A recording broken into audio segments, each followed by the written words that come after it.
All right. I guess we're still expecting quite a few people, but I guess we should get going. We did say we're going to keep down to an hour or less for Tudor's formal slot. I know Tudor loves to talk and he's got lots to tell us, but he also gets through a lot of stuff very quickly. So that's the plan is an hour or less on that, and then 30 minutes or so on questions. Tudor, are you happy to accept questions as we go through as well? I would actually welcome them. Okay, so questions interspersed are very welcome. Just by way of introduction of Tudor, and maybe Angela, do you want to start recording? Recording is going. Okay, so by way of introduction to Tudor, I first came across Tudor, well, his name a very long time back when I was researching software engineering and small talk things and modeling and understanding legacy systems. And I came across a lot of work from the University of Bern, where Tudor studied, and I think subsequently also taught some. And they had worked on some very innovative products, including a thing called Moose, which was a software engineering analysis workbench and environment, and built some very interesting tools. And then kind of got in touch with Tudor more directly through ESUG, the European Smalltalk User Group, and various meetings and seminars and so on that we attended. And then he founded Fink, Feenk, which is a very innovative company doing consulting in the space of enterprise software engineering, both new software engineering, but also re-engineering and renovating legacy systems, understanding legacy systems. And they've also developed this incredible product called the Glamorous Toolkit, which is a very interesting thing. I'm sure he's going to show you and tell you a lot more about it. But it is both an IDE, something you can develop in. It is an analysis workbench that you can explore things in. And it is a set of tools and moldable tools that can be extended and added to by end users to attack particular problems.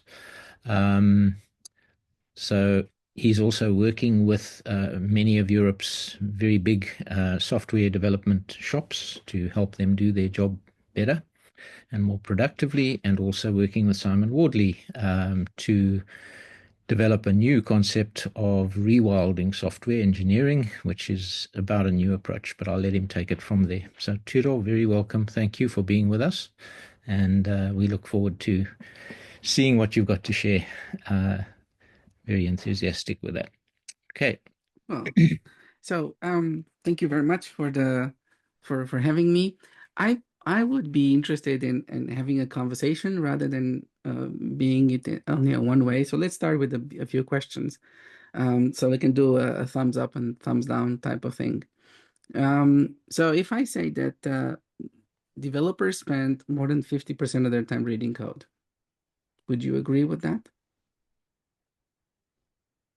So those that have the camera off, just say yes or no if it's possible. So we have an agreement here. I actually asked this question for quite a few people. So several thousand people I asked directly, and pretty much everybody agrees. There are good studies about this going back a few decades, so it's not necessarily new. But here's my next question. When was the last time you heard developers talk about how they read code? So not about the code that they read, but about how they do the reading. It's a weird question, isn't it? Right? Isn't it a weird question? It is a weird question. Now, but just let's think a little bit about that, because what does it mean? 50% or more means that's the single largest expense we have. It doesn't get any larger than that. Now, but if you don't talk about it, it's not explicit. If it's not explicit, it has never been optimized. And now everybody's looking for, I mean, of course, if you have plenty of time and you don't want to optimize the work, then that's not necessarily for you. But I assume that people actually don't have enough time to do everything that they might want to do. So optimizing be a good thing. And every time you want to optimize some system, and you find a huge thing that has never been optimized. That's a good thing because it means that you have a good chance to have discovered an opportunity for a significant improvement. And so this is the basis, this is the conversation, that's the basis of the conversation today. And we want to say, how else do we not read code, basically? Or how do we not read code and still do what we want to do? Now, if we do talk about it, why do we read code? Why do developers, technical people read code? So now you can just maybe chime in without with voice. Chime in. Understand the system. Yeah, to understand. Understand. So understand is an interesting word. So for example, understanding the meaning of life is also a thing. Right? That we might understand. Is this the same type of understanding? Are we reading Want to code in the same way? Yeah. want to understand how the code works, how the software works, and what is it doing, what is the logic flow, So is what it is the the same? intention So behind it. intention behind it. So that's interesting, Yeah. right? So is it the same? Because I might understand, I might read about astrophysics to understand how the universe I works. guess I guess the Is I'm main that trying to purpose. understand how the software works. I right? guess the main purpose is that I know where to change or where to add or where to verify in the code. So where can I put my hands on? So there's a difference here, right? Because here there's an association with some sort of an action that happens, Mhm. Dirk. So you were saying, do you agree with this little addition here, saying that it's not just understanding how it works, but understanding how it works with the specific purpose, with the Mhm. Yeah. purpose, and usually the purpose is associated with changing it in some way. Or just taking decisions. We may want to Yeah, decide exactly. whether we Exactly. want to use it, whether it's going to be reliable or useful, That whether sounds fun. it is changeable, whether Yeah, it's easily changeable or reliably right. changeable. But there's some sort of Yeah. action, right? So the goal is actually the activity isn't Yeah. reading, and it's not just understanding in general, but it's actually, as Graham was saying, decision making. So now, given first thing, right? If given that we spend most of our time doing or making those decisions, isn't it more interesting? Wouldn't it be interesting to actually optimize software engineering for decision making rather than from construction? Right? Because we ended up with creating software faster and faster, right? So the body of software grew significantly over the last decades, to the point in which today we are surrounded by systems, old systems that we can no longer recycle, and so that's not sustainable. And that's because if this behavior correlated quite so we behave no really differently from the plastic industry, which is also focused on how do you create plastic faster and faster. We don't with no particular regard about how we're going to recycle the things that we put out there, right? So now, given that, right, one of the ideas of this webinar was related to applications as asset and especially legacy systems as assets. The question is there a way to think differently so that they become no longer impediments because we can't move them anymore, but they become opportunities, so that we can build on them. And for this, we need to change the perspective because it's not about the construction. The construction is not the activity, expensive activity. The most expensive activity is knowing what to change and where to change and why to change. So this is what leads us to this idea of so first of all, my name is Tudor Girba, as Graham said, and I'm the CEO of Think. At Think, we fund ourselves by solving hard problems, usually associated with legacy modernizations.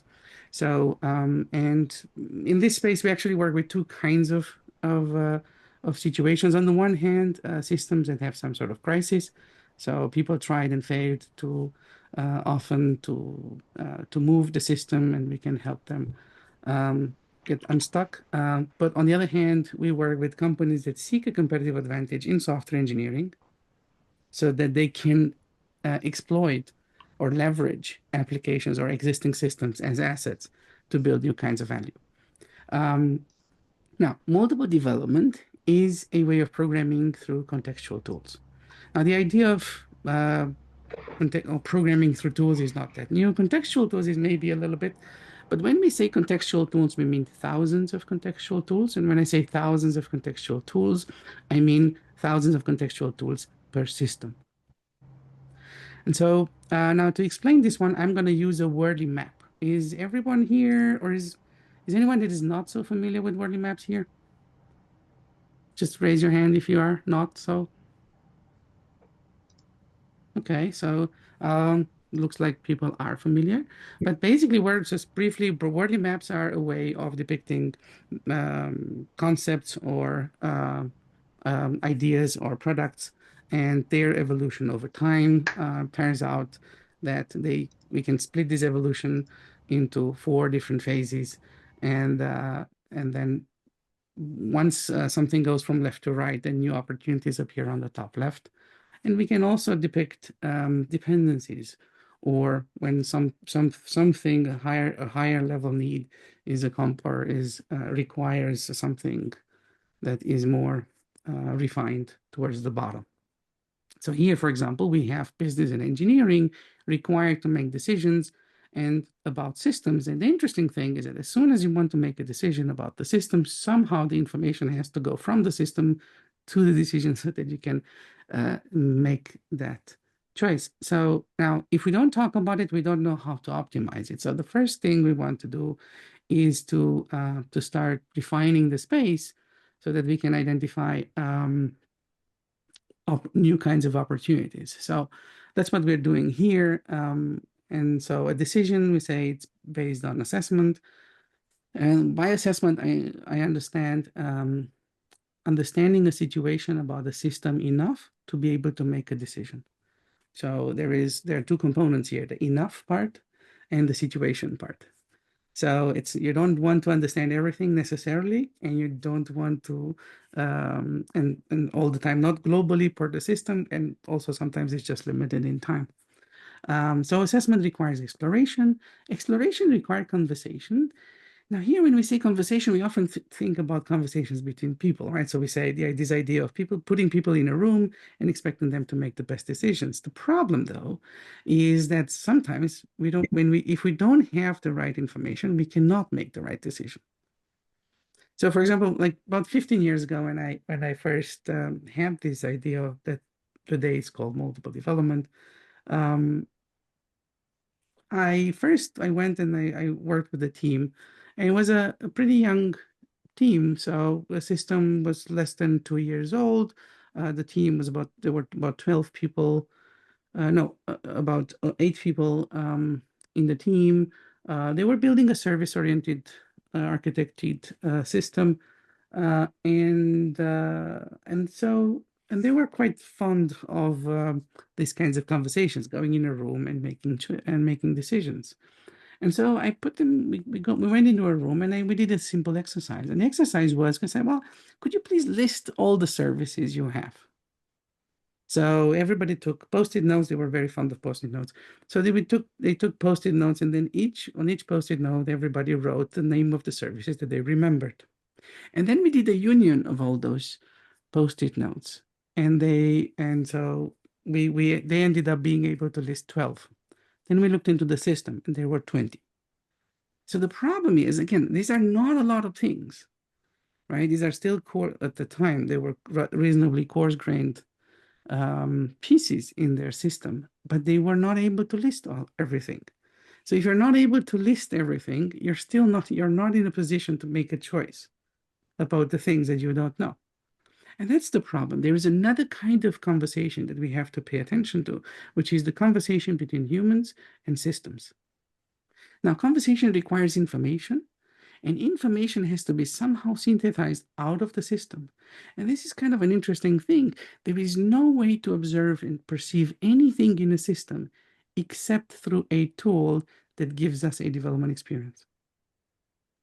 Just think of that. There is no way to perceive anything in a system except through some sort of a tool, which basically means that the development experience is actually fundamental to the act of making a choice, because there's no other way to go around it. It also follows, just by looking at this, is how business actually depends on the development experience, which might not be an entirely obvious idea. Okay, so to exemplify this one, let's go and look at the case. So this is a case that we are also writing in a book called Rewilding Software Engineering that Graham was mentioning, that I'm writing together with Simon Worley. And in this situation, we had a data pipeline from a company.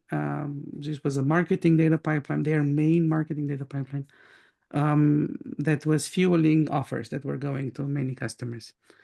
Here on the right-hand side. On the left-hand side, this is where they had the information, and their problem was that it took about 1 day to go from left to right here.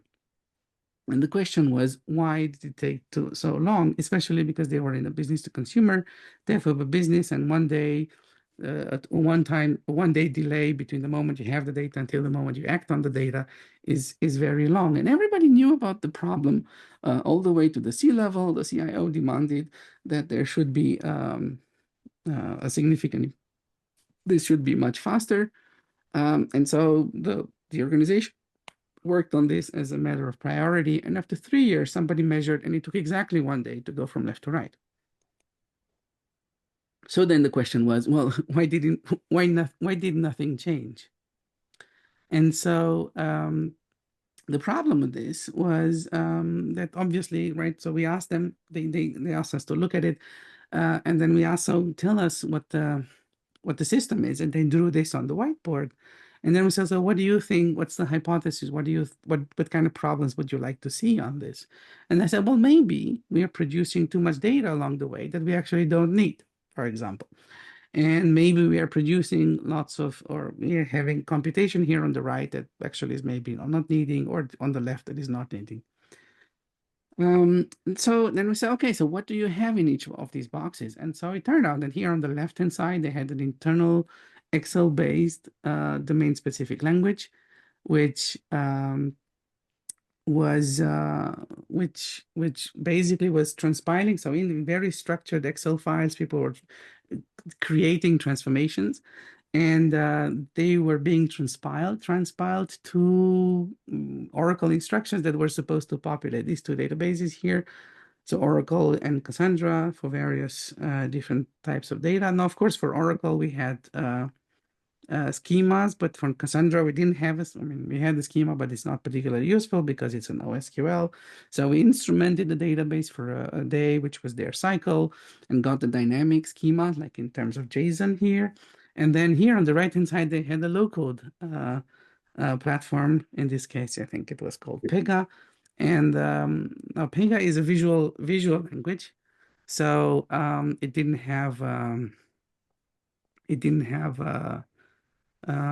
doesn't necessarily have a specific syntax only, but they have 50 or 50 plus different templates for different kinds of screens. So that's basically what we had to look at. And we had here a few, like many of these, many scripts. So a couple of tens of thousands of scripts or such various kinds of screens here. So that's what we have to do. Now, obviously, for something like this, we need to improve the situation. We need some sort of a tool so that we can take a look into this data pipeline. So some sort of data lineage. But there is no tool anywhere that is able to deal with this kind of combination of technologies. So the only alternative is to build it. And in fact, it turns out that we apply this idea of building a contextual tool for every problem we have. And this is just one of them that is highly visible, and it's because it's large. Now, when we started to build the tool, we noticed here that the output from the first box didn't really match these two databases. And then we went and asked, so, are you sure you don't have another system here? And they discovered a whole new system. Right? And then we'll say, wow, this is right. This is maybe like you might say that this is not such a usual thing. But I've talked with a couple of hundred people just over the last few months, and it turns out that this is not such an not such a seldomly occurring event.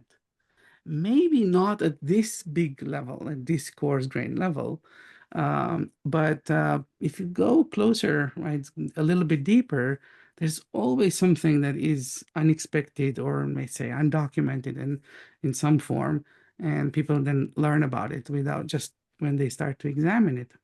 So the problem is that if I'm only looking at the system through this lens here, this diagram here doesn't document the system. It documents the belief I have about the system.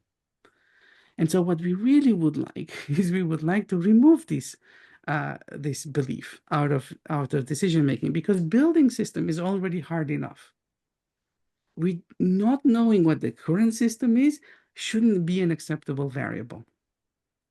That's it. This is it. This is the whole thing. That's the whole summary of the of the talk. So everything out of here is just how do we accomplish this? So basically what we want is we want to go from a picture like this to a picture like this, which basically gives us, maybe for instance, in this case, they wanted to have the different boxes and how the data flew through them. So here we can see how many source columns we have and how many columns are being used afterwards, how many are not, for example, here. So we can see that three-fifths are not being used afterwards. And now this is a picture which is not hand-made, but it is generated out of the system. And then of course now when we talk about this system is we have to think about it in terms of like this is it's a summary. It's a summary of some other information that was gathered, right? So at the coarse grain we might see this, but at the lower level, right? If I just take one single property, I see this. So if I really want to debug or see what happens along the way, then I should see these types of flow. So I can see this is how the property started from the left and how it got transformed along the way and how it traversed the different systems. Now, here I showed you two different kinds of contextual views. If I go deeper, more interesting is when I start to combine those. So for example, here I have a pipeline for the whole thing. And then if I click on one of the boxes, I get the different, the list of entities. And then if I click on an entity, I might see how it flows. So so what you're seeing here is not a dedicated, not a specific, like a hard-coded tool, but just a set of contexts that's stitched together, each presenting itself in a certain way. And because of this presentation, we can construct narratives that are of higher level.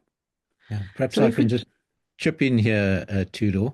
Sure. The tool platform provides the ability to create views very, very cheaply with tiny amounts of code, where you can take any object in the system, and that object could be anything. It can be a module, it can be an entity in a database, it can be a wiki page, it can be pretty much anything you like.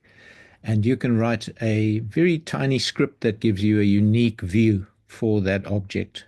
And you can have many different views for an object, like a text one and a matrix one and a graphic one and so on, and flip between those. And what Tudor's doing here is he's constructed different views as he's examined different things and kind of stitched them into a flow.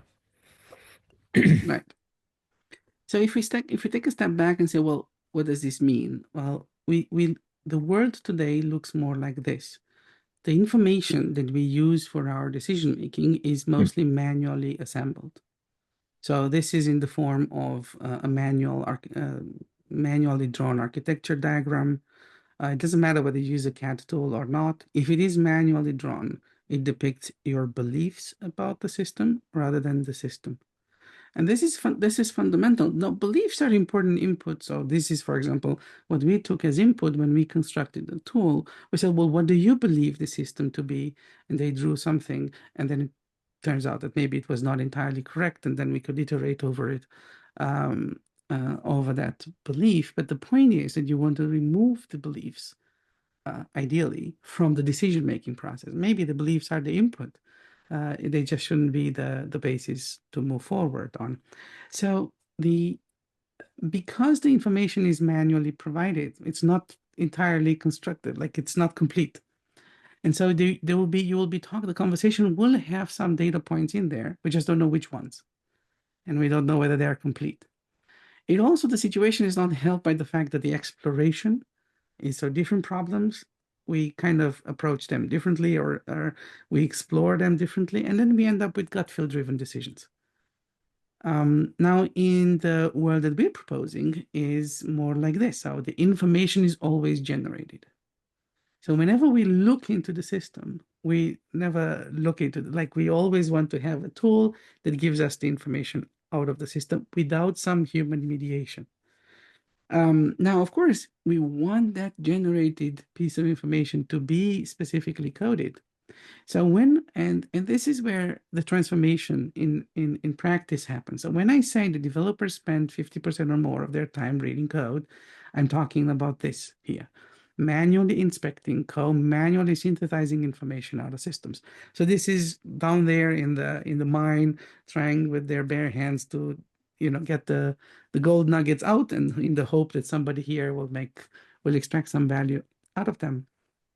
And then, as opposed to that, what we want is to transform this manual exploration into a little bit of programming that will give us the tool with which we're going to generate information, so that we can spend most of our time here, up here, where we are actually using the information to make decisions. So the conversations will be model-centric. We will build a model. We want to elevate the tools at our mental model, a level of the mental model, so that we can facilitate or elevate the level of the conversation and of the decisions afterwards. It turns out that you can actually explore arbitrary problems, essentially using the same flow, the same way of decomposing the exploration. And that's what constitutes moldable development. And as a consequence, if this is possible, then you end up with hypothesis-driven decision-making. So one of the things that we have here, so we color things in blue and red because they depict different spaces. So here, the blue space is concerned with how do we extract information. In the red space, the red space is concerned with how do we use and utilize information for decision making. So ideally, we don't want to spend the time here. We want to spend the time here, right? As much as possible. We want it as high up. The other thing that we can start to talk about here is, because they are different spaces. Well, the question is, how do we measure this? Like what is important in each of these spaces? So here in the red part, we talk about how do we ask questions. So the metric would be time to question. And then in the blue part is we talk about answers. And so the metric is time to answer. So how quickly can we go here in the blue part? How quickly can we go from a question to an answer? And when you rely on reading as the primary means, then usually actually people make choices not when they're confident, but when the time is up. Right? So that's one thing, and usually that time is actually really wrong. So, for example, have you ever heard of surveys being sent around to ask people whether they are using a certain kind of cloud provision, or right? So ask different teams: are you using this? Is your system using that? Or is your system relying on this database or not? I've seen organizations that they use these surveys as a means to inform themselves about the state of the systems. And so in such a situation, right, is you're essentially asking for beliefs. But this is not a belief type of question. It's like asking, like, wanting to find out what is the temperature outside. But one way is go and find someone to ask, what is the temperature outside? And they'll tell you it's 20 degrees. Now, we don't know whether this is 20 degrees or not, but we do know that they believe that it's 20 degrees. The alternative is to go and look at the thermometer. Because this is the finding of what is the temperature outside is not a trust problem. It's not a people problem. It is a measurement problem. So, so for those kinds of questions, we should actually be employing tools that represent the reality to us in some way that we can then relate to. So, that being said, let's go in. Are there any questions so far? Because if not, we can go and look at the demo. Yeah, maybe just a remark, Tudor. So basically what the tools are allowing you to do is to start to treat your code base, and that's not just program code, but other code and parameters and data files and all sorts of things, as a database over which we can start to do queries rather than having to go and scratch and read manually. So let's take a look, for example, at a case like this. What I'll do here, so I'm already inside Glamorous. So I'm giving you the presentation inside Glamorous Toolkit where I'm having a wordly map, and then from the wordly map, I just jumped into a notebook here where I'll first have to go and download the source code of a little COBOL system. It's not a large COBOL system. It's a COBOL system put together by AWS, which is called the AWS card demo, to help people play with the cloud, but without externalizing their own COBOL sources, right? If they have a mainframe relying on COBOL. So here, what I'm doing here, I have here a little piece of code here which says, give me the file reference. So give me an object that points to the AWS card directory. So here on the right, I have an inspector over an instance of file reference pointing to this directory. And in this inspector, I see a tree view. So here, for example, I can take a look inside, just like you would do with the file browser, right? And then I can click on one of those, and I get another file reference over here. Now, in this case, it points to a COBOL file, and so as a consequence, I'm seeing here COBOL code. Now, it's important to take a bit of a moment here to look into these details. Like, why are we talking about inspectors over an object? Because you'll see that these little pieces can be assembled over and over again to deal with larger and larger problems. So here, for example, normally when we talk about an inspector, we talk about something like this: variables and values.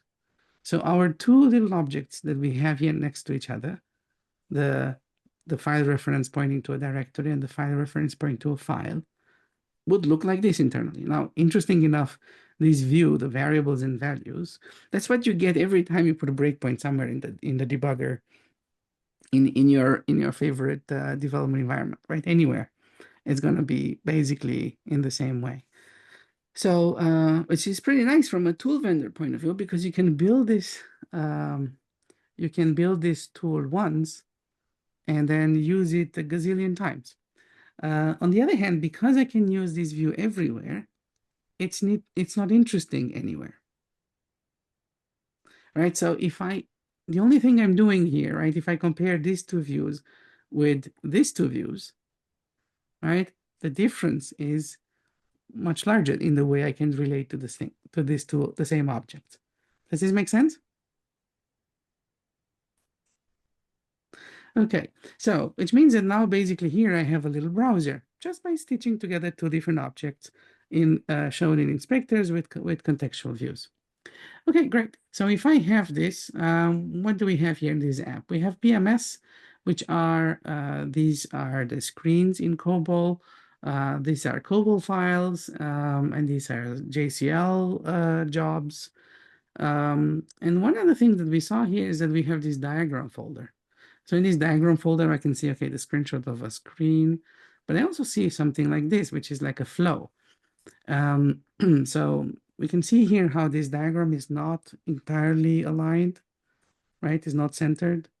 And so this can easily help us detect that this is not generated, but it's produced by someone. So the question is this the best we can do? So again, we took this one as a case study because there are not that many open source COBOL system lying around, but this is a nice enough case. And in fact, it's so nice that it was used in a recent post on the Martin Fowler's blog, in which they are saying, oh, we used LLMs to reverse engineer this COBOL system, this particular one. And so we said, well, what can we do? Are LLMs necessary? Right? Is this like a mandatory? Is this the only ultimate salvation or last salvation that we can hope for?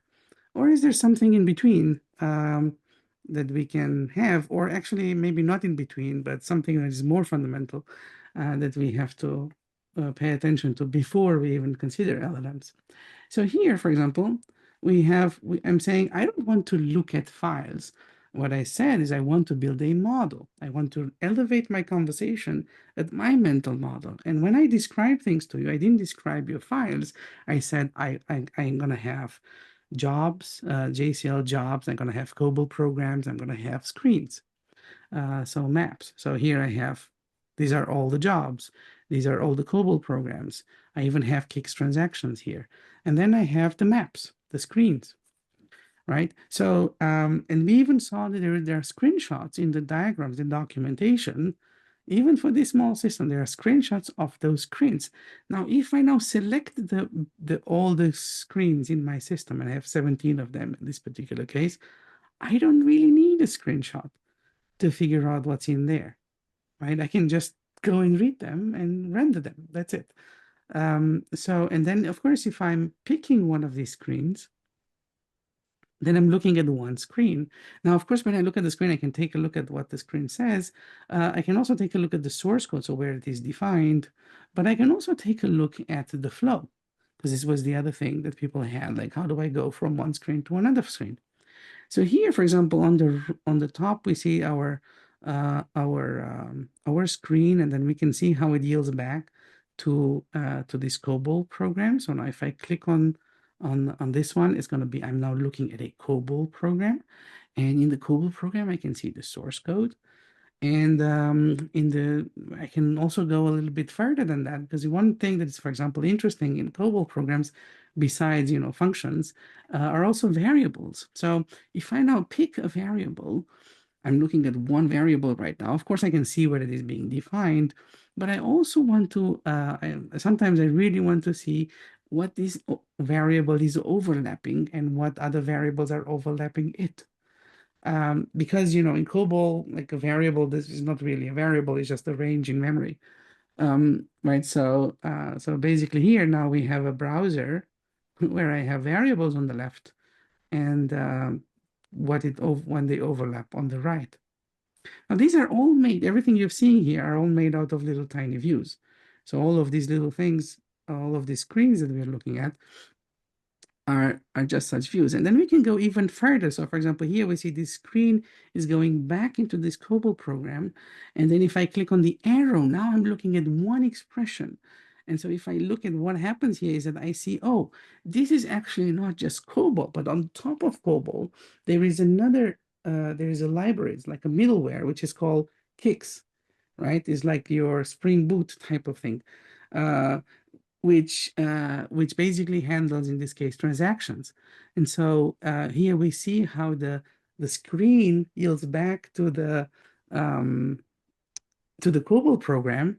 And then here now I'm inside the editor. Now this editor allows me to go inside of it as well and investigate what happens in it. So here's how this variable is defined. This is the other variable.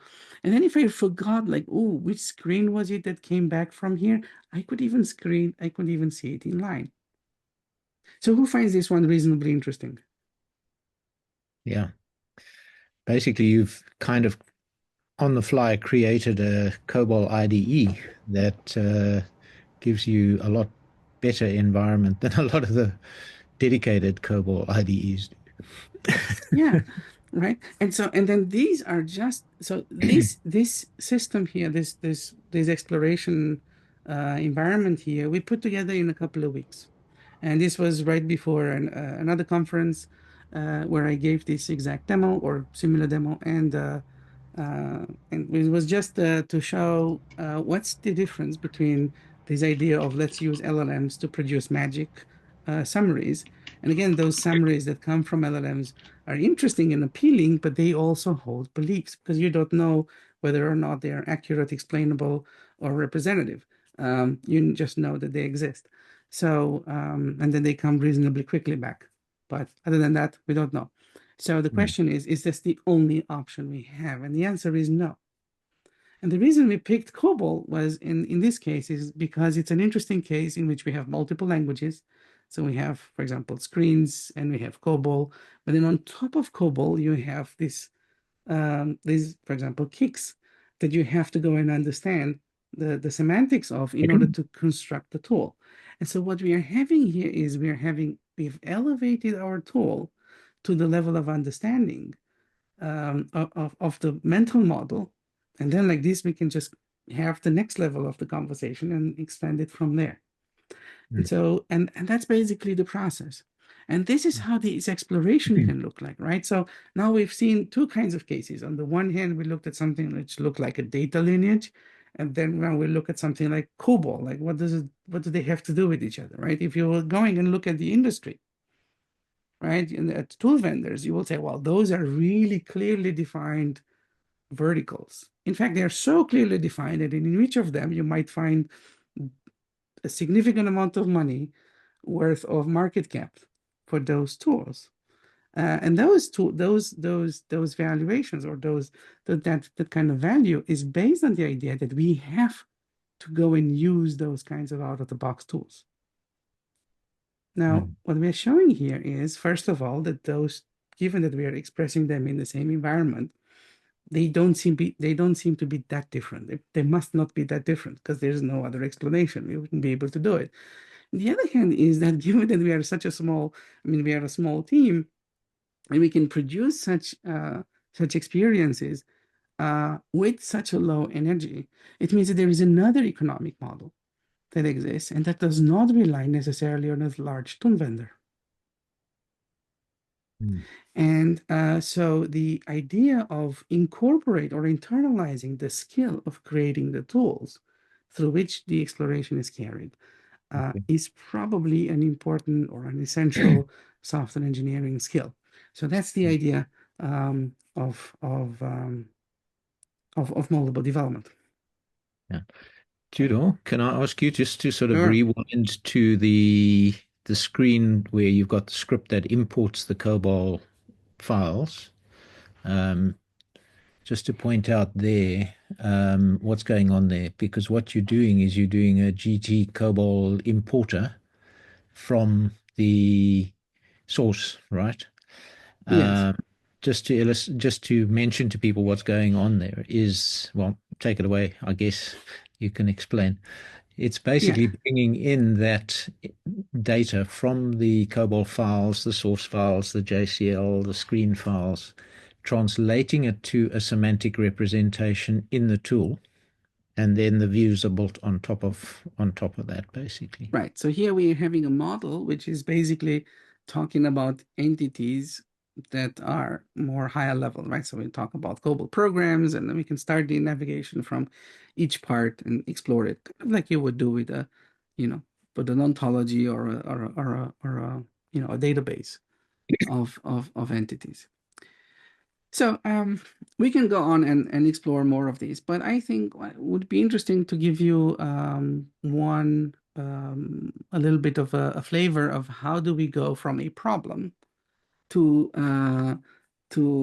building a tool. So what's the process in which these kinds of tools are materialized in practice?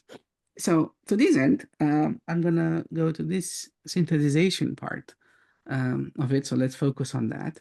And here I opened a page, and this page is part of a book about Glamorous Toolkit, which is, so Glamorous Toolkit is an environment, you're already inside of it, and it comes with a book about itself, written in itself.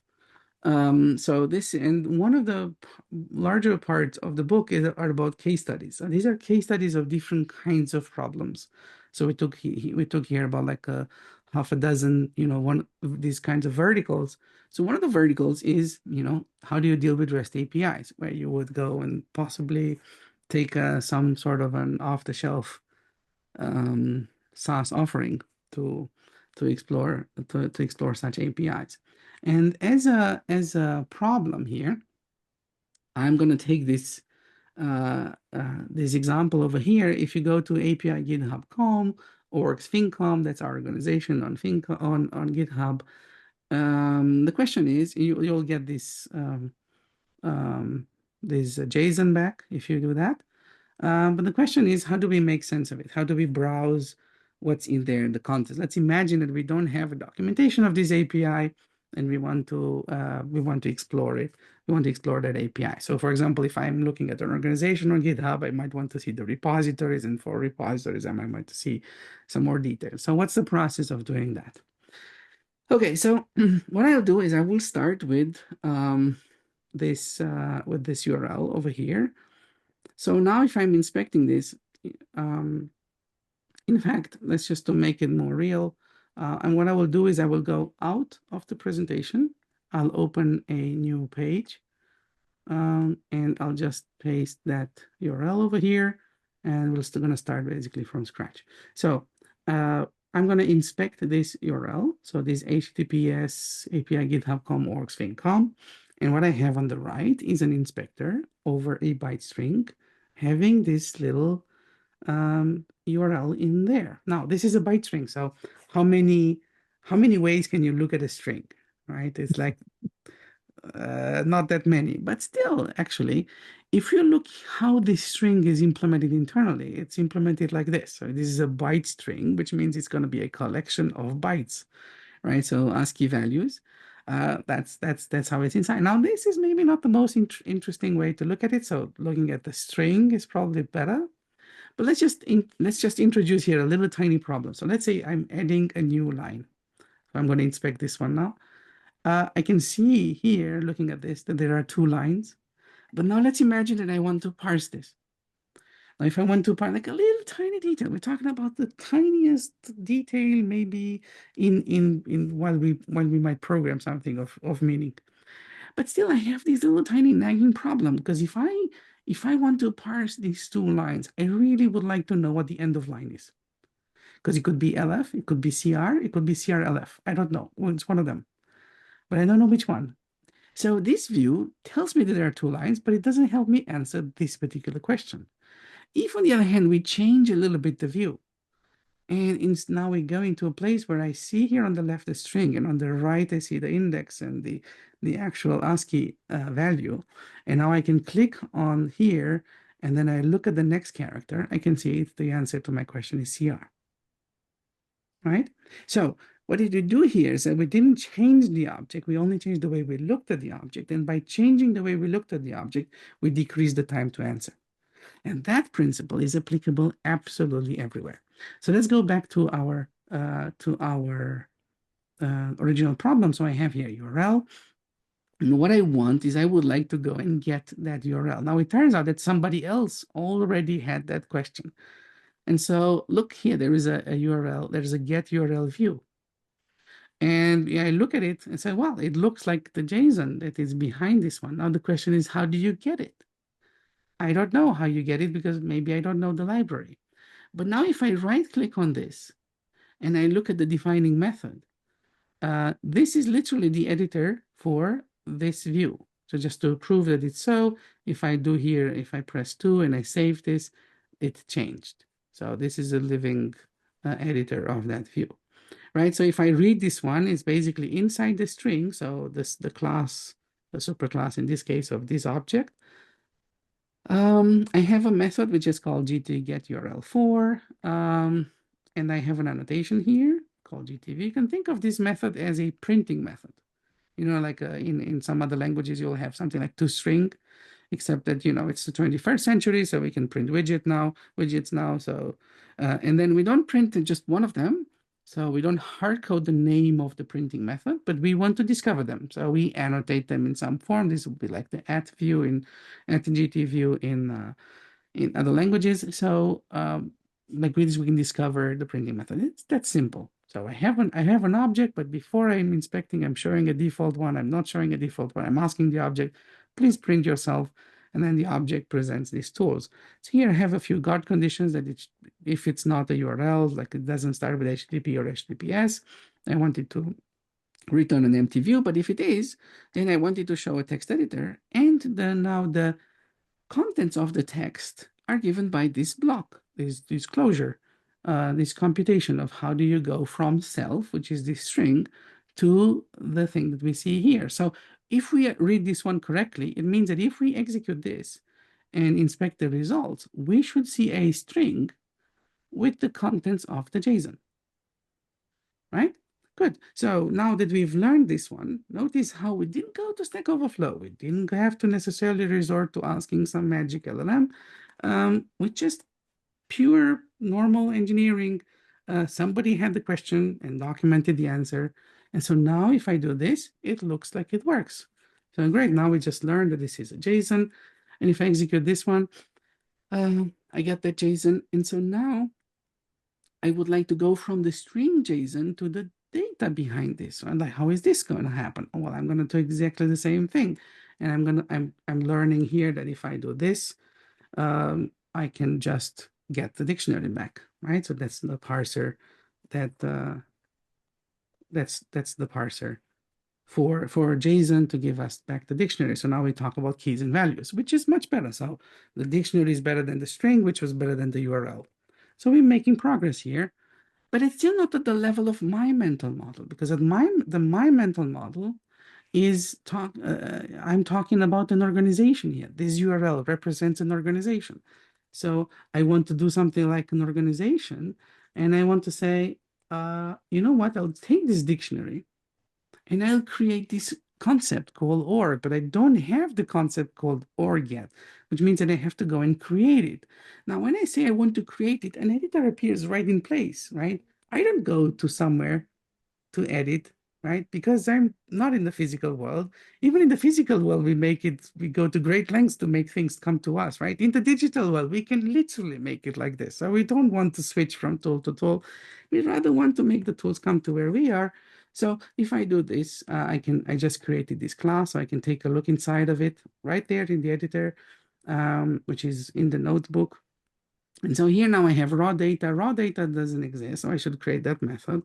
And right now I'll just take a slot called raw data, and I'll just put this dictionary in it. I'm not doing much. I'm saving it. And now if I inspect this one, I have an org object. And this org object has raw data inside. Now that's the moment when I am going to look inside and see what do I have. And I said, well, I want to find out something with, let's see, I maybe read a little bit here. I say archive.nil. Okay, this probably means it's not yet archived. Yes, we are still existing, so it makes sense. Avatar_URL. That's kind of interesting. Now, oh, look, another thing appeared over here. It's a search tool. So if I look at the search tool, it tells me, well, are there other URL things? And then it turns out that they are. And and I even have something called repos URL. So that's kind of interesting, right? I can see it also over here. Now this search tool over here appeared is another kind of service that pops up when I go to a place. So notice here how tools, I don't go to tools, I go to a thing, an object, and the tools pop up. So if you think about in programming languages, we have early binding and late binding, right? So if I have an early binding, I'm going to call a method, I'm going to call a procedure.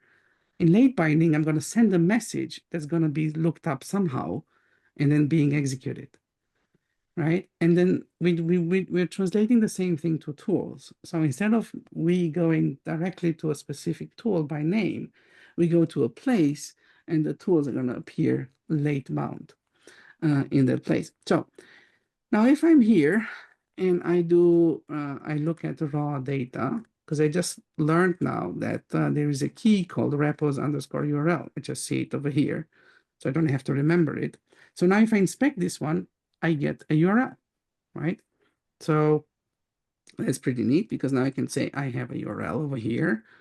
Okay, but now I can do exactly the same thing I've done before. So I'm going to go here, I'm going to say Zing client, get the URL, and I'm inspecting this one. Yeah, it looks good. So this is now going to be the JSON, and then I'm going to take a look how I'm doing this. I'm going to, storm JSON from string. I'm going to do the JSON over here, and now I'm inspecting, and I get kind of what I expect. I get an array of dictionaries, which means for every repository, I will get the data structure with the data about that repository.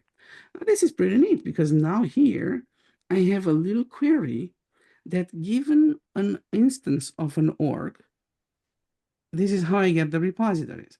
That's pretty nice.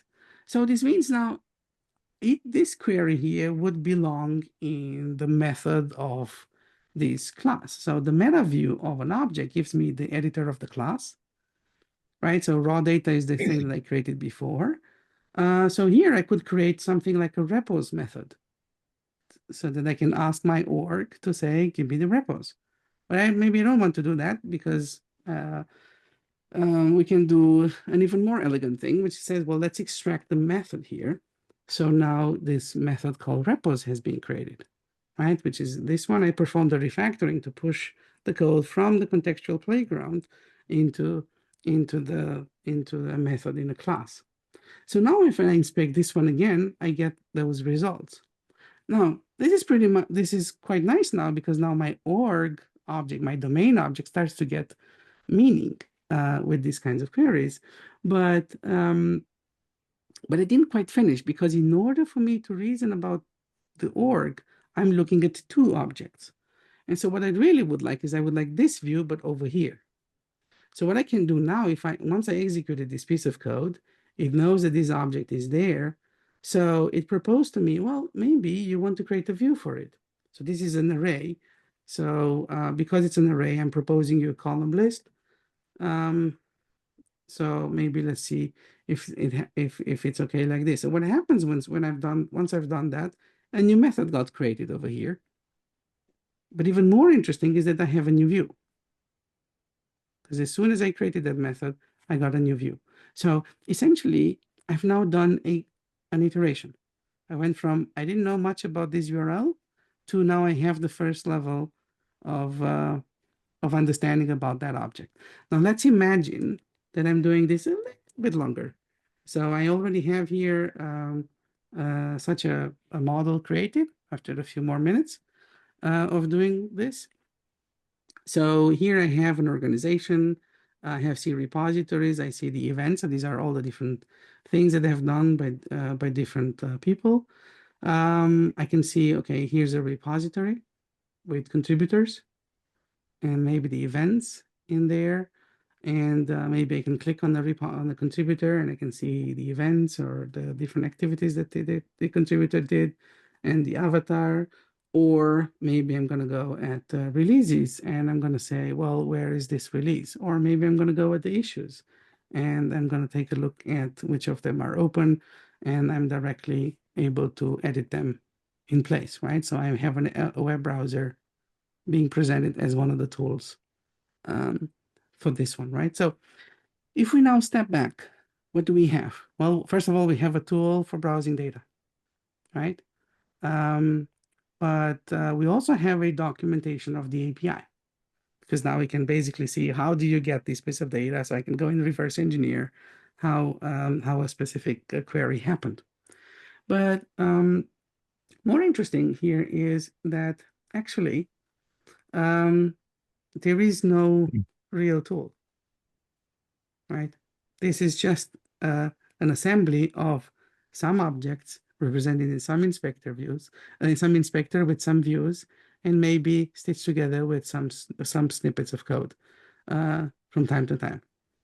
And this is what the experience is made of. So now if you now compare this one with an out-of-the-box tool that you might be familiar with, right, for browsing REST APIs, you will see that this one is actually many times more interesting because it's already contextual. And it took a really tiny energy to construct. You can do the same thing for pretty much any problem in software engineering. And that's the promise. The idea here is that by changing the nature of the environment, we can change the development experience to not be based on these larger pieces, but be based on little tiny micro tools that we can compose in program and compose in many ways to support lots of narratives. So like normally these kinds of shifts, like going from left to right and becoming commodities, we have to observe them you have to observe the pattern that this is what something like this already happens before you can build on that. And if you, for example, look at something like IntelliJ, which is reasonably old now, and you look at their marketplace, you'll have something like 9,000 plugins worldwide. And you look at Visual Studio VS Code, which is significantly younger, and there are like 60,000 plugins worldwide. Okay, so if you open Glamorous Toolkit, this one, and just look out of the box, in the core, you'll have 5,000, not worldwide, in the core, 5,000 little plugins. And when we're going to work on a system, we're going to have thousands more per system, not worldwide. And that looks very similar, but it's about as similar as, going from one deployment to 2 deployments per year is similar to going from 1 deployment to 10 deployments per day, right? They look similar, but they are completely different, right? Or saying that I'm doing some testing somewhere, right? Or I'm doing systematic testing. Those things, they look similar, but they are completely different. And so that's the world that we show it's possible. And that's basically the meaning of moldable development. Yay. It's a bit boggling when you first see it. So I'm going to ask the people who's seeing it for the first time or a recent time, maybe to open the questions, and then I'll prompt with some more later. But the bit that I loved the most was the screen visualization with the COBOL, which was it's very useful and brilliant. I'm wondering if you have anything similar for languages like the JavaScript monoliths that we have to maintain sometimes. So that's an interesting question, right? So we're talking now about the specific view that we might find somewhere here, for example, or when I clicked on this one, I found this, right? So the flow of how do I go from one screen to other screens like this. Now we can look at this and say, what is available out of the box? But the really interesting idea is, what does it cost to build a tool like this? That's the most interesting idea. Because the thing is that for your particular problem, there's going to be interesting things that only you care about. Or just think of it like this. If I give you a tool that is applicable to your system and to my system equally, then by definition, that tool must be generic enough that it's applicable in both cases. Also, by definition, it's not going to capture what's interesting about our systems, because what's interesting about our systems lies in the difference, not in the commonality. And so, yes, it's very appealing to think about, can I reuse tools that exist? And yes, by all means, you should reuse if they exist. But the thing is, reuse is not the most important part. The most important part that we are the most important new ability that possibility that we're introducing now is, what does it take? What does it cost to go from nothing to having a better understanding of that system than people that worked on it for a decade. So, for example, in the case of the data lineage, we started with nothing. And within 2 months, we knew more about their system than they did. This here that you're seeing here is basically the work of a couple of weeks. That's it. Going from not even having a COBOL parser and taking a broken one from that is available open source. Now, this is unheard of. Those kinds of the idea that we have to reuse is based on the assumption that tools are expensive. But what happens if tools are not expensive? All of a sudden, everything is turned upside down. Costs, they matter. And so now, but to answer your question, the answer is yes. But that is a case study. So if you go here, this is what you see when you open Glamorous Toolkit. And one of the things that we started from, so we'll have here a few of these case studies. And one of them is, for example, dealing with React Native over here. So I have here, I'm inspecting here some React Native applications. So this, in this case, is a mobile application. And let's do exactly the same. Now, this actually, the reason we built this was because during COVID, we donated our time to a government and we built a React Native application. We didn't know anything about React Native. So we had to learn we had to learn, during building this. So this was basically, I think it was in our second week, and we ended up with these cyclic dependencies between React components. And now I don't know if you know anything about React components, but basically you define components and you have dependencies within them. And if you have cycles, you only detect them at runtime. So you deploy this thing or you run it, and then you can basically see it very, very late. So we said, oh, surely this is only the most used framework in the world. Others might have had the same problem. Surely they did. There's lots of, questions like that about how do you deal with cycles. And then we said, well, surely there must be a tool for it because it is such a pervasive problem. And surely we didn't find one. Now, this is kind of crazy, right? And so what do you do, right? What do you do in this situation, right? Well, you can just go ahead and do what everybody else does, or you can apply moldable development to every single development problem you have. And moldable development simply says, if I don't have a tool, I stop and build one. That's it.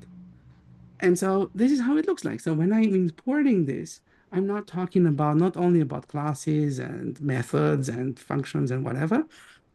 I'm also talking about the React components. Now, even this little thing here. So here I have 75 such components. So if I click on it and if I look at the source code, I can see this is the component. Now, a component in React Native, in React in general, is in this case, or can be also modeled as an anonymous function. It's like a plain anonymous function. If you're looking at this source code and you're only seeing JavaScript, you're missing the whole point because the whole semantic is in this meaning. So if in the return I have that, something JS6, then I will be interpreting in that way, right? So now just think of this, like what do you see when you're opening and browsing JavaScript? What does your tool show you? That thing that developers are being exposed to on a daily basis. Well, you see files on the left-hand side and the contents of the file on the right-hand side. But I don't want to think about files. I would like to think about components, React components. It's literally the most important subject in that framework. I would like my tools to elevate to that mental model because that's where the conversation is, right? So, and this is exactly what you're seeing here. I'm having a browser of components. Now, if I can list the components, I can also look at their dependencies, right? And notice here, I didn't do anything. I just said, I'm just switching the view, right? And so now all of a sudden I find myself being able to say, well, here's render button that returns a button. I can see, yeah, it's exactly what happens. So if I click on this arrow, I can see, yeah, it returns the button. So I'm looking at the reference between the component and another one. And so this is then how you transform the exploration of that space, right?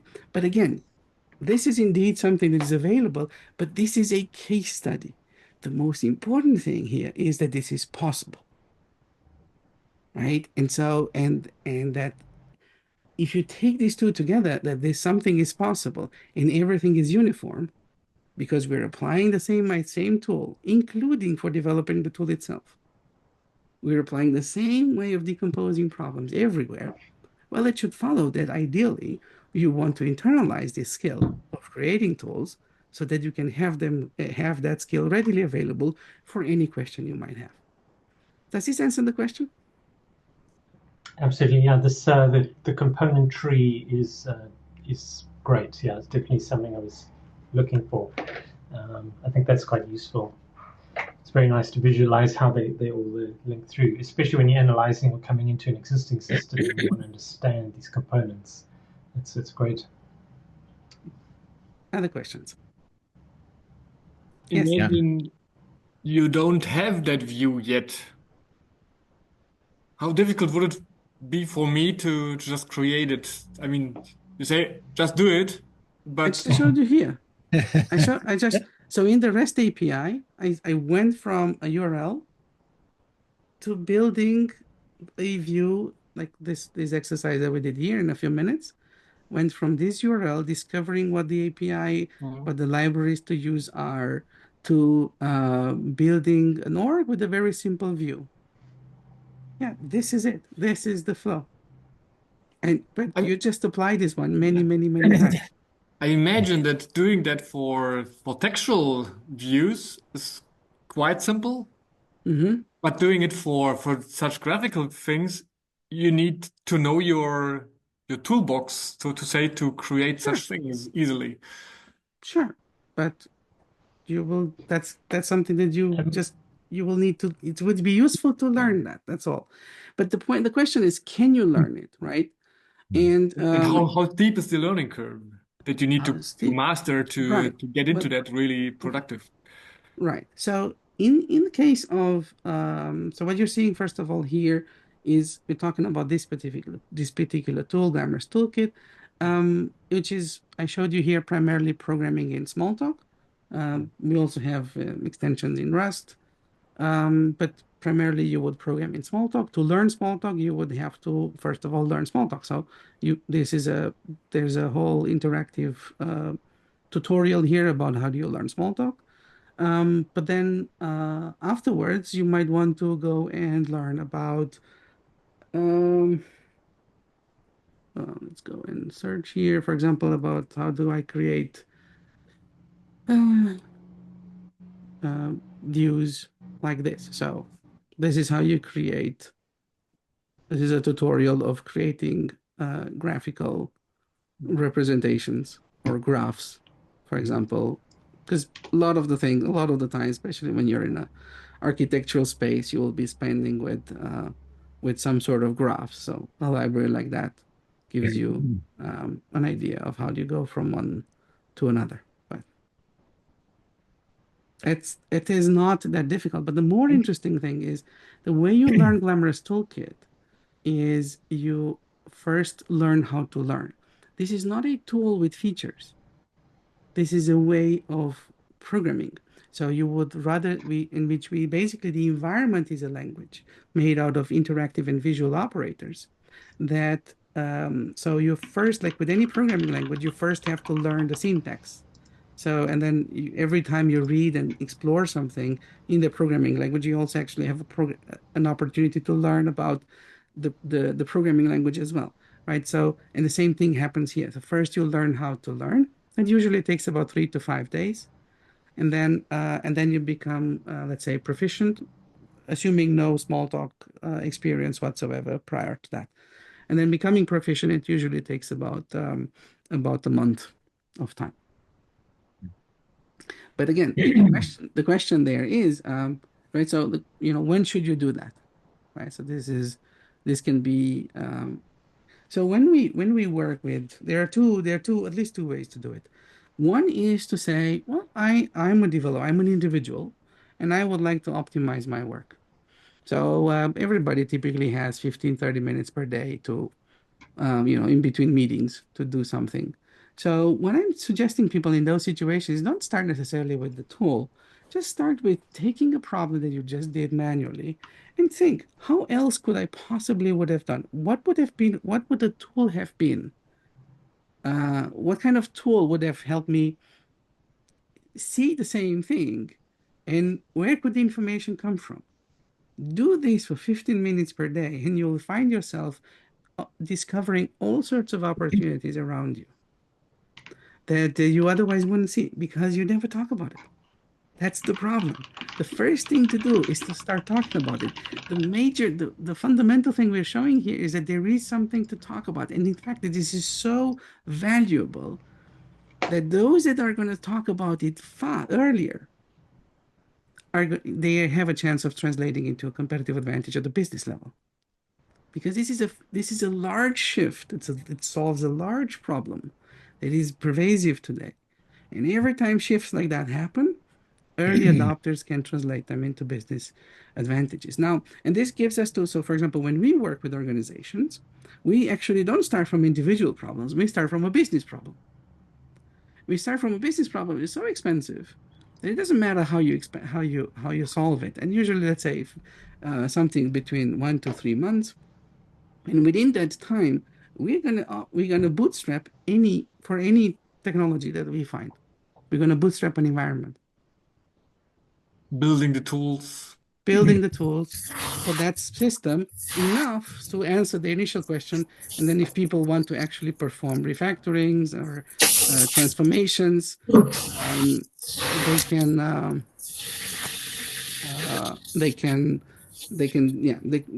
start from that bootstrapped environment and do this. So there's also one other.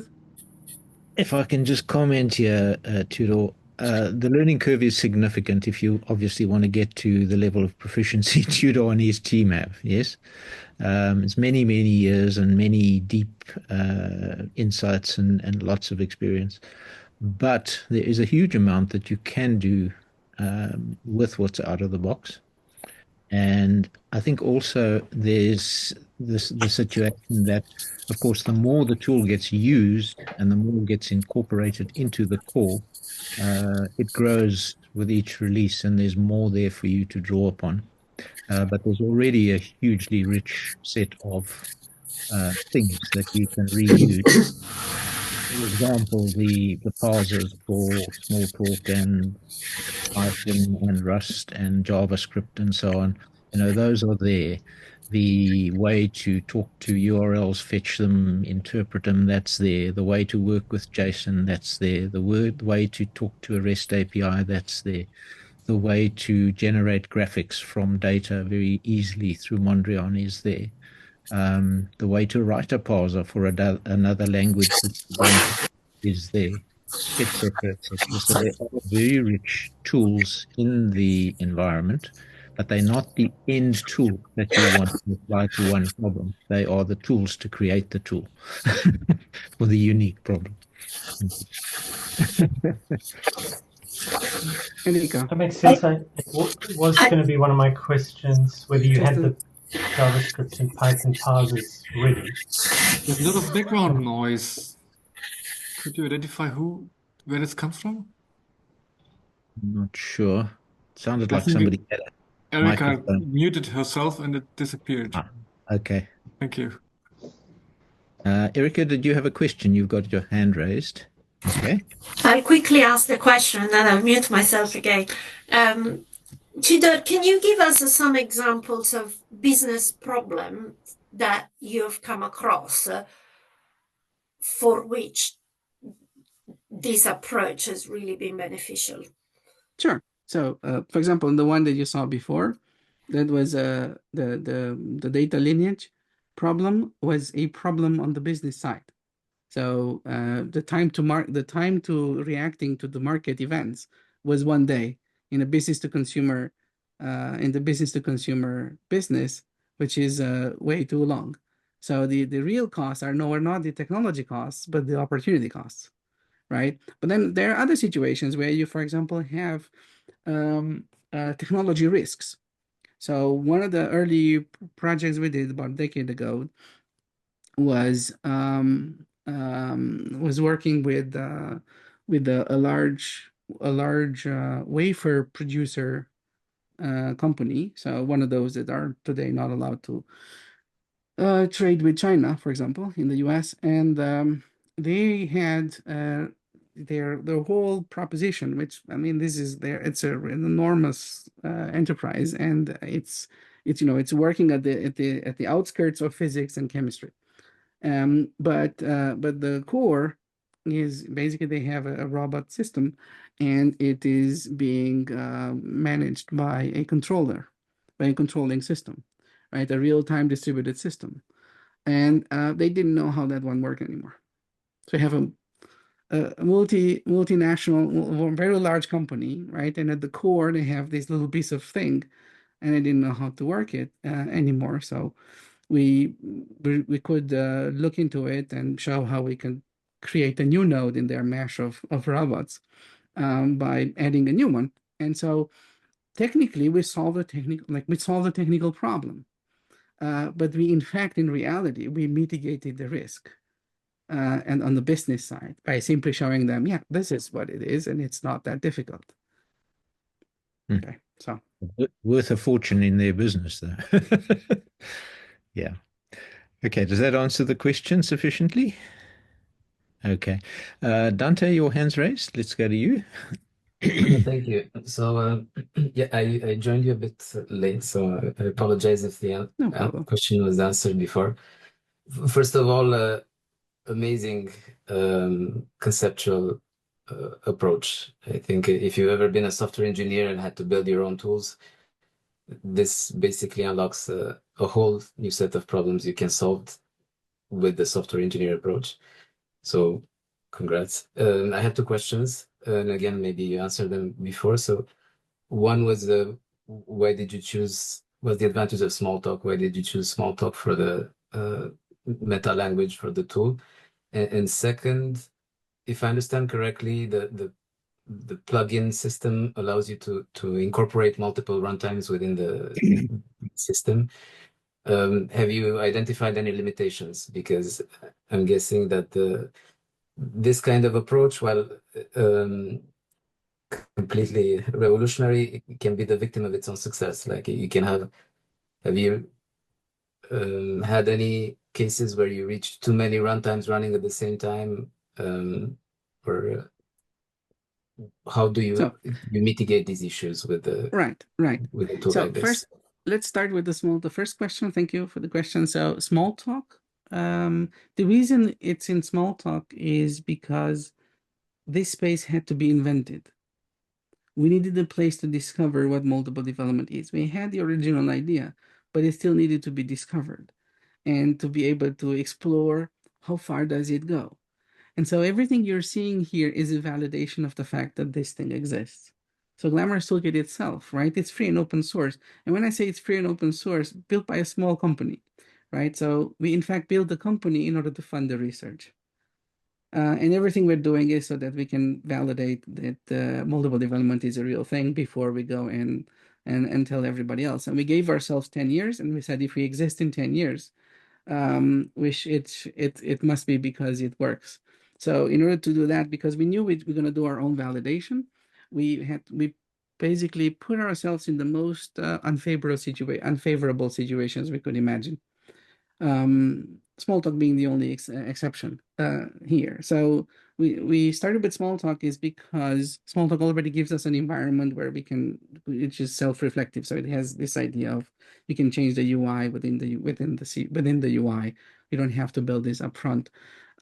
So it allowed us to iterate quickly. But on the other hand, everything you see here, the whole graphical stack is completely redone from scratch. So we started from an empty canvas 8 years ago, and we built everything here. Now, there are not that many graphical stacks implemented out there, and if you see who's implemented some, right, you maybe have Figma and Miro and Google Docs and, I don't know, Canva maybe, and Flutter, and that's pretty much it, right? And then you might notice that those are very large. They're very large teams and very well funded, right? So we built a graphical stack with a couple of people. So the reason is that we said, well, if moldable development works, it gives us such a competitive advantage that we can do all sorts of unimaginable things. And so when we put ourselves, for example, this data lineage example, we've never done a data lineage before. So we had to do it we have to discover it and do it within the first those months. When we had to reverse engineer that real-time distributed system, I've never done it before. So we had to do it. They gave us actually 1 year, and then we had a call after 1 month and then said, "Are you ready to start?" And then we said, "Actually, we're finished." And we have the director of the company. It's a public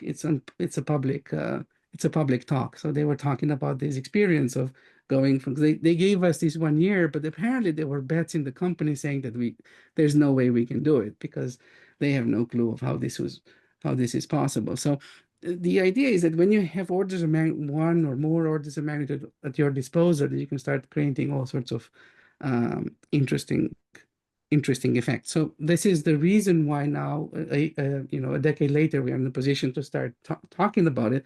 And I'm reasonably confident that this is actually valuable and unique and reasonably general.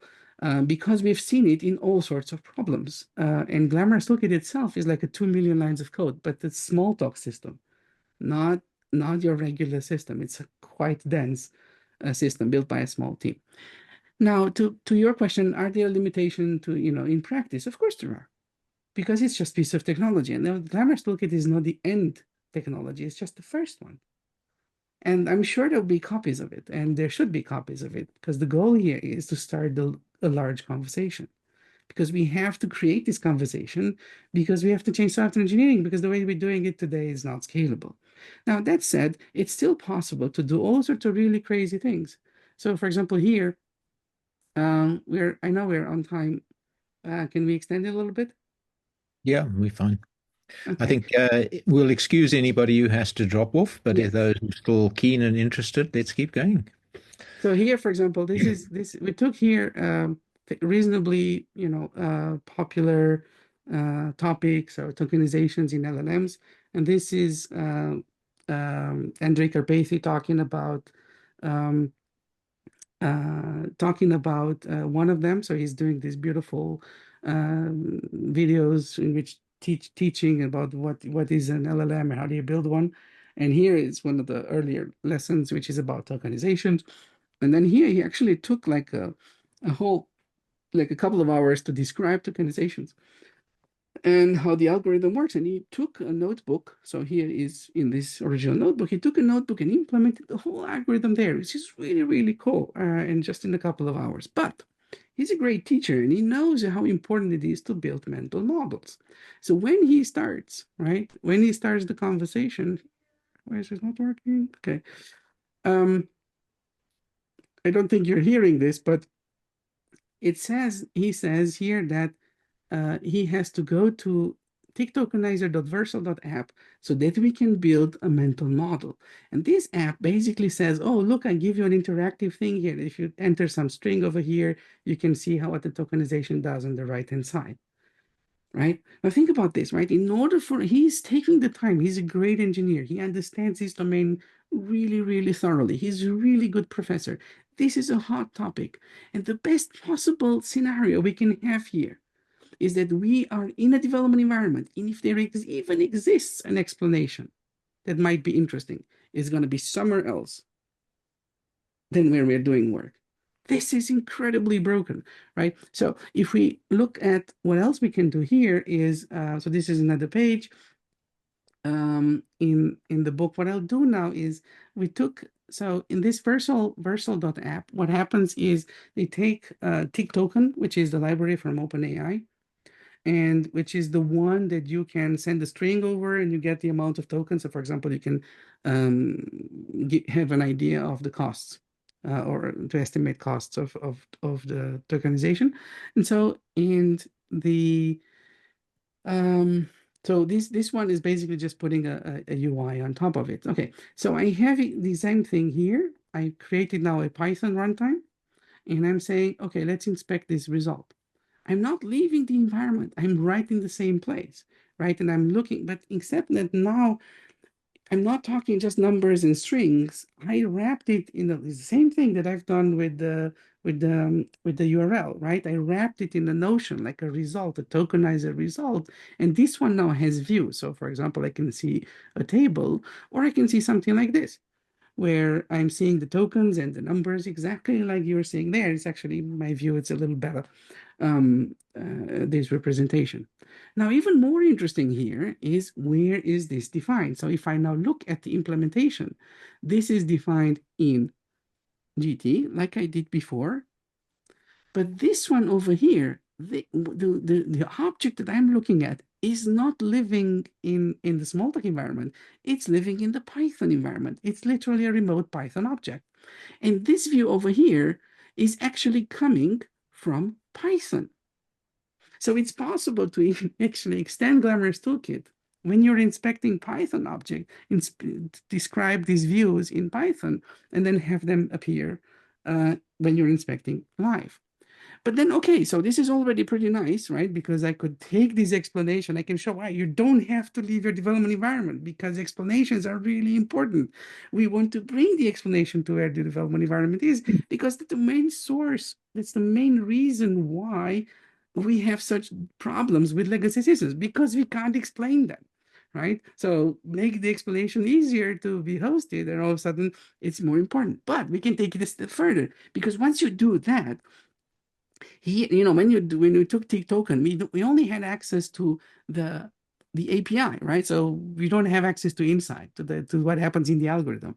But we took Andrei Karpathy notebook, the one that he implements during his tutorial, where he only talks about numbers and strings, right? So he's literally iteratively implementing this.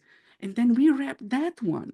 And then, of course, we can show exactly the same kind of view, but on his, right? But now, because I have access to what happens inside, I can click on this and I can say, well, this is how the tokenization, the way it works is that basically it's an iterative thing. So you basically take two tokens and you merge them. And then the next step, you take two other tokens and you merge those, right? So if I now clicked on I am start, and I can see that it had these two tokens at first, and it produced this one, right? So if I want to see what happens before, I click on this one and say this merge happened at this moment in time. So I basically get like a debugger, and I can actually get a debugger if I take all the list of all the merges, and if I click on this, I literally get a back in time, a postmortem debugger at the level of the algorithm. Now just think of this, right? Because we are in the same place. What kind of tool is this, right? Is it an architecture tool? Is it a data lineage tool? Is it a API tool? Is it what is this? Like a Python notebook? Is it an explanation of Python algorithm? Those are not different problems. We just were induced to believe that they are, but they are not.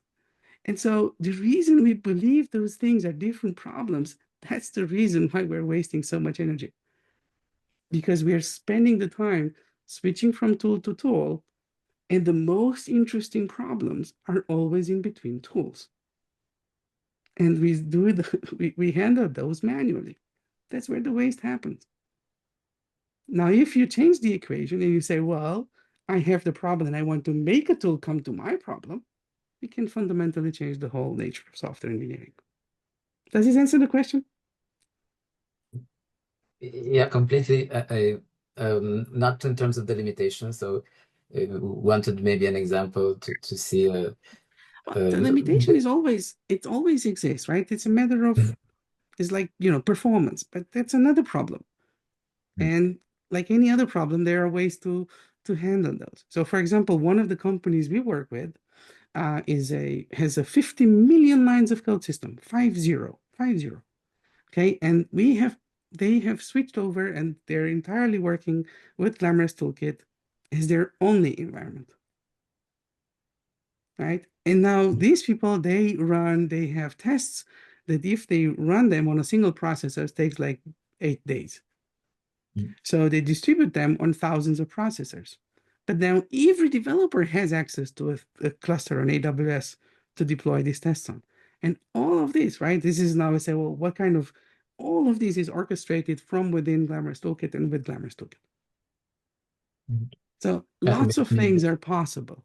Now, and again, Glamorous Toolkit is just a piece of technology, but it shows that it's really like when you look at the baseline set by what the typical practices are. Yeah. Yeah, I understand. So what I'm having trouble wrapping my hand around is, but I'm getting to some intuition. Is where do you still use an IDE? So where does an IDE stop and the Glamorous Toolkit begin, and the other way around? Right. So because first of all, right, we developed Glamorous Toolkit in Glamorous Toolkit. It's possible to go and actually take it's even possible to take, Python code and build a Python editor for it, including things like completion. That actually works with the language, with the same language server that the Visual Studio Code works with. So this is basically possible, right? So the question is not, like, by the way, the I in IDE stands for integrated, which basically means every time you leave, it fails. The I has failed, right? So yeah, I wouldn't use IDE so loosely, right? So Visual Studio Code is the only one that is really straightforward, because they say it's an editor. They don't describe themselves as an IDE, because that's accurate, right? So now that said, you don't want to replace tools. Replacing tools is expensive and difficult in an environment. So this is why we suggest people to start from reading use cases, not from writing use cases. So problems for which you do not have tools, like how do you browse the API? How do you browse? Like, for example, if I'm doing, we use Jenkins as an environment. So this is my page, and I have here a snippet which connects to Jenkins, and I can see that there's some sort of a problem here. Let's pick one that is more interesting. This one. So I can see here's my pipeline. I can maybe click on this one. I can see this is the pipeline node. I can see this is the exact place. I can see, okay, this is the console. But the console is not just the console, not just the normal console. It comes with highlighting, right? And so probably if I go somewhere around here, let's see, if I'm lucky, I will have some sort of problems. But then, of course, do I read? Okay, look at this. I found the error, or I found some error, right? It's highlighted. But this highlighting is specific to my system. This is not generic somewhere. This is literally our development tools, right? And we're using a standard off-the-shelf technology like Jenkins to build, but I'm not going to consume the UI because that's broken. But in fact, of course, I don't want to scroll around for this one. I could just go and compute the problems, look into the console, find where the problems are, and then when it's finished, at some point, it will tell me that it's somewhere here, and yeah, there it is, right? Much faster. Yeah. So I don't scroll through logs either. Like, yeah. So there are lots of use cases. There are lots of reading use cases you can start from that can entirely complement what exists already in practice, and then you can start from there. Think of it like oil. If you find a place of friction, you can do a little bit of work and eliminate that friction next time. Yeah. In which case, I guess it would make sense also to build some IDE integrations with the tool, unless they already exist, right? So what's Again, stopping you're using that word, and I don't know if it means what you think it means, right? I know, but it's a bit like people need to have some anchors of understanding, and unfortunately, sometimes people think in boxes. They have to put things into boxes. Sure. Oh yeah, sure. Oh, this will take. I'm fairly expecting this one to take a long time to be adopted, and this is why at the moment we're primarily looking for people that are interested in exploiting this and create business value that was not creatable before, and they will be the ones convincing everybody else. It's It's a question of network effects. I would be curious to know how do you see network effects with the tools like this? But you answered it is. my It's questions. an interesting problem. I'd be super happy to continue it maybe afterwards. Right. Can we? Yes, please. Yeah. Andre. Let's move to Andre. Okay. So I followed you a long time, and I still have the burden to learn everything because you always have insights and go ahead and ahead. And I see that you have this little icon which indicates OpenAI, and I know a lot of LLM stuff is happening in the background. So can you just say something about the idea how you make this LLM happen, that it makes it easier to work within the toolkit, because on the one side you have a completely written in itself and documented in itself toolkit, which implies that you give it to the LLM and learn the LLM to help you to generate proper code, so that you even reduce the time that you, for example, build a graphical representation. Is there any the way we see the LLMs? Yes, there is. So the way we see the LLMs are as useful is in this space. So if we go back to our Wordly map, most people today use it here as summaries, for example, right? But I think that's not particularly useful, because a summary will just be there will be another belief in it. However, you can use the LLM to produce a tool, like one of these micro tools, that will generate the view, right? And the other one is, and the other source of interestingness with LLMs is actually coming up with the question, because the real bottleneck is not coming up with answers. This is not expensive to address, but the really interesting bottleneck is coming up with interesting questions. And so LLMs can actually help there as well. In any case, the way we are looking at LLMs today is that they are an optimization of this. Now, it also turns out that you can apply the moldable development idea to the LLM itself. So we could, I could, for example, ask it to propose alternative names. So what I'm doing now, let's see, I'm actually asking OpenAI, so ChatGPT, to come and refactor the Wordly map. And let's see if it comes up with something and it says, oh, maybe you want to consider one of these, right? So again, there was an LLM in the background. I can even go and look at the conversation if I want to, but this is the kind of thing. And the other one is, the other way to look at this space is we think that we can create custom experiences for consuming the output of the LLM.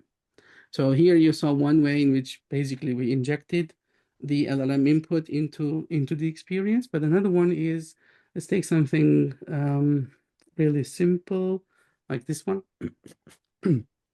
So let's say I have here a blog post, which is just this string, and if I'm just creating a normal chat about it, I will have something like this. But so I can say correct grammar.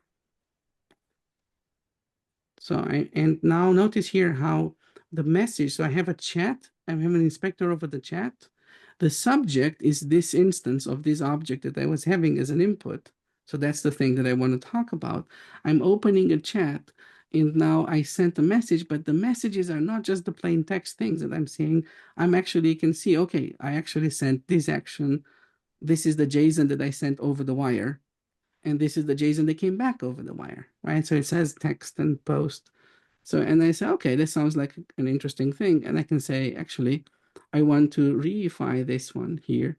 I want to say, if I look at this object behind there, they have an inspector over each message. So this is a generic message. And I might want to say, actually, please create me post message and post tutor. Put it into demo, into the demo package. So what happened now is I refactored the objects from within the chat. So now if I inspect it again, I get my post message.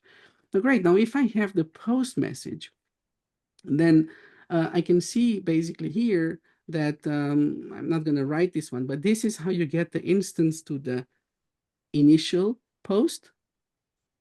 Okay, this is the one. And this is what came back from in the post data back from the LLM. So let's see if I do this. I think it's the same. This isn't match, but it's not. Okay, yeah, it looks the same. So if I can do this, it means I can go on and, for example, say, I'm going to say I want a view with a div, and the title is going to be a div, and it's going to be a from, and the from is going to be this, and the to is going to be this. So now if I save this one, a new view appears here with the actual div that comes from the LLM, right? Now, what I really would like is I would like that one to come over here. So if I now annotate it a little bit more, like this, then it appears here as well. So now I just changed the interface of the LLM while working with the LLM, right? So there are lots of things, like the intersection between this can be quite interesting, right? And then, of course, you can go on and say, well, here I have a chat about this particular object, and I can have chats about this one. I can say, maybe propose a view, maybe explain the object, for example. And these are now ready-made prompts that I'm using this over and over again. And so I can accumulate these prompts, right? And then we'll see about this, right? And here it even goes and gives me links into the code, and I don't go away. The tools come to me, right? This idea that people go to a generic chat interface somewhere else and they copy paste it, it's just amazing. Yeah, anyway. Does this answer the question? Good. Okay. All right. One last question, I think. Yeah, you're muted. You muted, Jan? No, I'm unmuted. Yeah. One last question.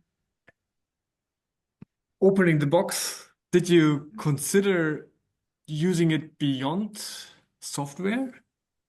Like not building software systems, but cyber physical systems, like mechatronic systems with software, where you are not only looking at the software part of it, but of the bigger product part of it?